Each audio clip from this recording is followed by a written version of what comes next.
গতকাল যে কালবৈশাখী ঝড় হলো, সেই ঝড়ে এই গাছটা ভেঙে এমন ভাবে রাস্তায় পড়ে গেছে, যাতায়াতে খুবই অসুবিধা হচ্ছে। গাছটা এখান থেকে সরাতে হবে, তাই গাছটাকে কেটে টুকরো টুকরো করা হচ্ছে প্রথমে।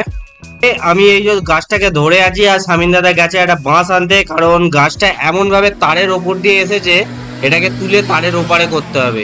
এই যে নিচের টুকরো অংশটা পড়ে আছে, তাই আমি গাছটাকে এরম ভাবে ধরে আছি। এই যে তারটার ওপর দিয়ে গাছটা এসেছে, একটা বাঁশে করে দুজনে মিলে গাছটাকে ওই তারটার ওপারে করে ফেলে দিলাম।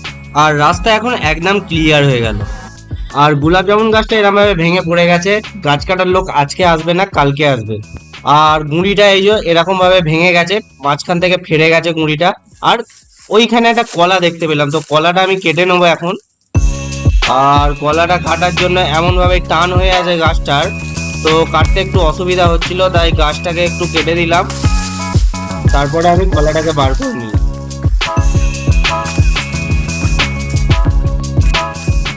আর এখানে একদম কচি একটা কলা গাছ ভেঙে পড়ে গেছে, কলাটা এখনো খাওয়ার মতো হয়নি, কিন্তু গাছ যখন পড়ে গেছে সেই জন্য আমি কলাটাকে কেটে নিচ্ছি।